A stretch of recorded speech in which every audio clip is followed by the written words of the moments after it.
लोहरदगा और लातेहार जिलों में चला। 8 से 25 फरवरी तीनों जिले नक्सलवाद से मुक्त हो गए। 2022 में चला ऑपरेशन थंडरस्टॉर्म, झारखंड के सरायकेला, पश्चिमी सिंहभूम और खूंटी जिले में 1 से 3 सितंबर 22 में चला। ऑपरेशन भीमबंद मुंगेर जिले के जून व जुलाई 22 में चला। ऑपरेशन चक्रबांधा बिहार के गया और औरंगाबाद जिलों में 22 में चला और ये सारे एरिया मान्यवर इससे मुक्त हो गए। मान्यवर, एक ऑपरेशन की ओर मैं विशेष ध्यान दिलाना चाहता हूं सदन का। ऑपरेशन ब्लैक फॉरेस्ट तेलंगाना और छत्तीसगढ़ की सीमा में 50 किलोमीटर लंबी और 37 किलोमीटर चौड़ी एक पहाड़ी है। ये पहाड़ी पर इन्होंने अपना एक परमानेंट कैंप बनाया था। 5 साल लड़ सके इतना असला, इतने हथियार, सोलार से वहां लाइट की व्यवस्थाएं, ढेर सारी आईडी बनाने की फैक्ट्रियां और 5 साल का अनाज वहां पर भरा था। 400 से 500 कैडर वहां पर एकत्रित थे। और मान्यवर, मैं आज बड़े संवेदनशीलता के साथ कहना चाहता हूं कि बहुत गर्मी थी मान्यवर। 45 डिग्री टेम्परेचर पहाड़ पर था। पत्थर 10 बजते बजते गर्म हो जाता था। शरीर में से 2 लीटर 3 लीटर पसीना बह जाता था। हम जवान को पीने के लिए रेशनिंग में 300 ग्राम पानी देते थे। जवानों ने उफ नहीं की मान्यवर। 21 दिन तक ऑपरेशन चला। 30 से ज्यादा माओवादी मारे गए। बाकी सारे नीचे उतरते ही पुलिस के साथ मुठभेड़ों में मारे गए या सरेंडर किए और ये पूरा असला हमने जब्त कर लिया।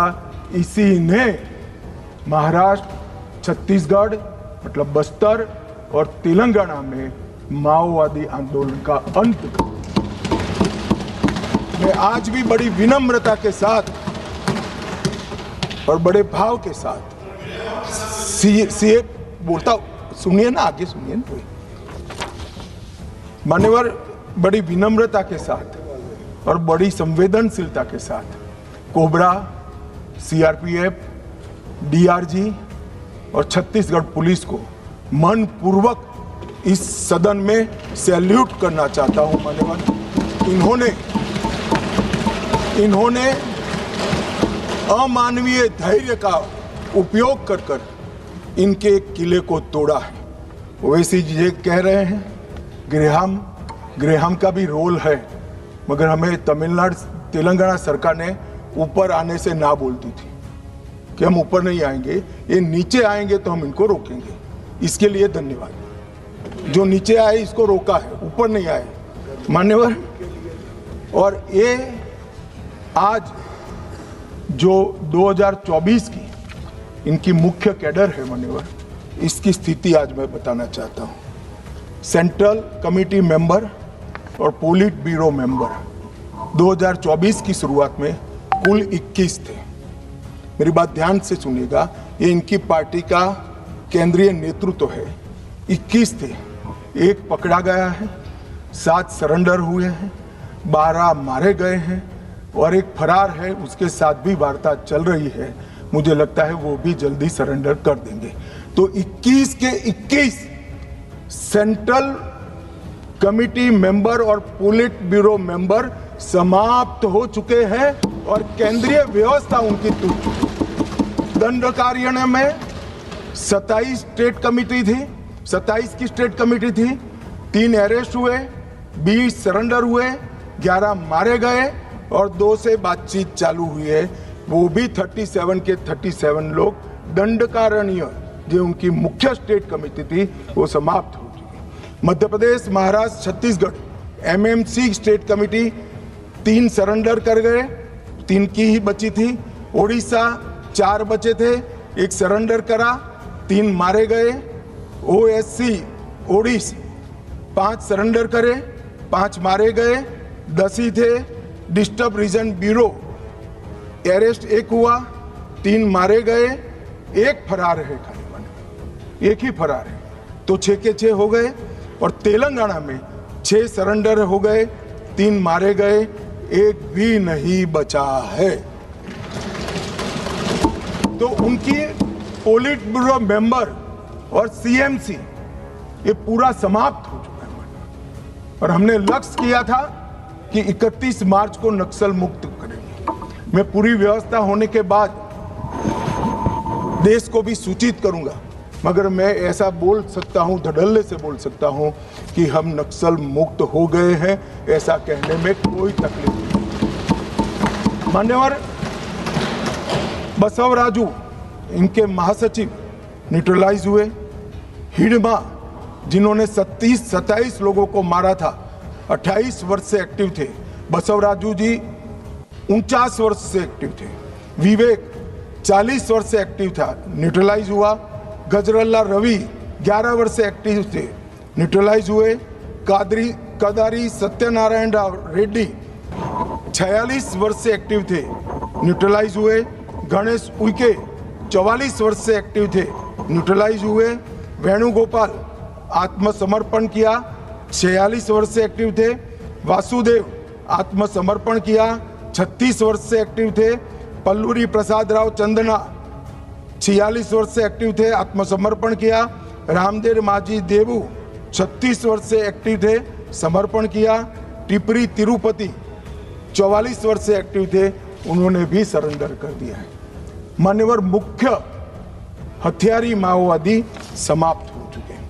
मान्यवर हमने एकदम ल्यूक्रेटिव पुनर्वसन पॉलिसी को भी अपनाया है। मान्यवर आत्मसमर्पण की प्रोत्साहन राशि 50,000 घोषित की गई है। सामूहिक सरेंडर पर दुगना कर देते हैं। मोबाइल सबको सरकार की ओर से देते हैं। हथियार जमा कराने पर और मुआवजा देते हैं। पुनर्वसन केंद्र पर कौशल प्रशिक्षण व टूल किट का वितरण करते हैं। 10,000 रुपया प्रति माह 36 माह तक हम उनको देते हैं। सभी को मोदी जी ने प्रधानमंत्री आवास योजना की गिफ्ट दी है। नक्सल मुक्त पंचायत होते ही गांव के विकास के लिए 1 करोड़ रुपया दिया जाता है। और मान्यवर हमने कैंप लगाए हैं सरेंडर के। मैं आज इस सदन को बड़े संवेदनशीलता के साथ बताना चाहता हूँ, मैं गया हूँ वो कैंपों में। मान्यवर कई सारी स्वयंसेवी संस्थाएं वो कैंप में सालों तक हथियार लेकर घूमने वाले नक्सलियों को सामान्य मानवीय नागरिक बनाने का प्रयास करें। वहां जाते हैं साहब, आंख में आंसू हो जाए ऐसे दृश्य खड़े होते हैं। किसी नक्सली बच्ची को नेल पॉलिश देते हैं तो लगाते लगाते रो पड़ती है। इसके ट्यूटर उसको पूछते हैं क्यों रो रही हो, कि पहली बार मैंने जीवन में नेल पॉलिश लगाया है। 7 साल की थी, ये मुझे उठा ले गए, तब से पैंट शर्ट और बूट में घूम रही हूं, मैंने जीवन को कभी देखा नहीं। मान्यवर लिपस्टिक लगाते लगाते वो रो पड़ते, मेहंदी हाथ में लगती है, उनकी खुशी का कोई ठिकाना नहीं रहता। वहां पर बस्तर में मान्यवर साप्ताहिक बाजार लगते हैं, उनके माँ बाप को मिलने के लिए ले जाते हैं। खुद तो माँ बाप के आशीर्वाद लेते हैं और नए जीवन की आशीर्वाद मांगते हैं। कुछ लोग माँ बाप को पीटने लगते हैं, क्यों दे दिया हमने नक्सलियों को, हमारा जीवन बर्बाद कर दिया। 25-25, 30-30 साल तक न पढ़े न लिखे, निरक्षर रहे, खाना नहीं मिला, पशुओं की तरह दौड़ते रहे, ना रात देखा ना दिन देखा, पूरा जीवन इनका तबाह हो गया। और जिसको भी ये नक्सलवादी हिंसा अन्याय का सामना लगती है, मेरे सबसे करबद्ध निवेदन है, एक कैंप में जाकर 2 रात बिताइए, आपको मालूम पड़ेगा ये नक्सलवादियों ने क्या किया। और यहां बैठकर फैशनेबल तरीके से इनका पक्ष लेना, कि इनकी सुनो, इनसे चर्चा करो, बहुत सरल है किसी के पास जवाब? ये 15,000 बच्चों का जीवन बर्बाद कर दिए, कौन जिम्मेदार है किसी के पास जवाब? क्या सारे बुद्धिजीवी अर्बन नक्सल जाकर देखिए कैंप में आपने क्या किया है। आप तो इसी चैम्बर में बैठकर कोर्ट के प्रोटेक्शन के अंदर आर्टिकल लिखते रहते हैं, वहां जीवन के जीवन उजड़ गए हैं और किसी को परवाह नहीं है। अपने आप को ह्यूमन राइट का चैंपियन मानते हैं। मैं पूछना चाहता हूं, 32 साल की आयु तक मेहंदी न लगाने वाली बच्ची के ह्यूमन राइट का कौन चिंता करेगा? मान्यवर, उसकी चिंता नरेंद्र मोदी करेंगे और कोई।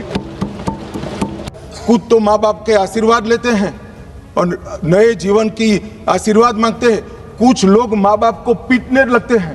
क्यों दे दिया हमने नक्सलियों को, हमारा जीवन बर्बाद कर दिया। 25-25, 30-30 साल तक न पढ़े न लिखे, निरक्षर रहे, खाना नहीं मिला, पशुओं की तरह दौड़ते रहे, ना रात देखा ना दिन देखा, पूरा जीवन इनका तबाह हो गया। और जिसको भी ये नक्सलवादी हिंसा अन्याय का सामना लगती है, मेरे सबसे करबद्ध निवेदन है, एक कैंप में जाकर 2 रात बिताइए, आपको मालूम पड़ेगा ये नक्सलवादियों ने क्या किया। और यहां बैठकर फैशनेबल तरीके से इनका पक्ष लेना, कि इनकी सुनो, इनसे चर्चा करो, बहुत सरल है किसी के पास जवाब? ये 15,000 बच्चों का जीवन बर्बाद कर दिए, कौन जिम्मेदार है किसी के पास जवाब? क्या सारे बुद्धिजीवी अर्बन नक्सल जाकर देखिए कैंप में आपने क्या किया है। आप तो इसी चैम्बर में बैठकर कोर्ट के प्रोटेक्शन के अंदर आर्टिकल लिखते रहते हैं, वहां जीवन के जीवन उजड़ गए हैं और किसी को परवाह नहीं है। अपने आप को ह्यूमन राइट का चैंपियन मानते हैं। मैं पूछना चाहता हूं, 32 साल की आयु तक मेहंदी न लगाने वाली बच्ची के ह्यूमन राइट का कौन चिंता करेगा? मान्यवर, उसकी चिंता नरेंद्र मोदी करेंगे और कोई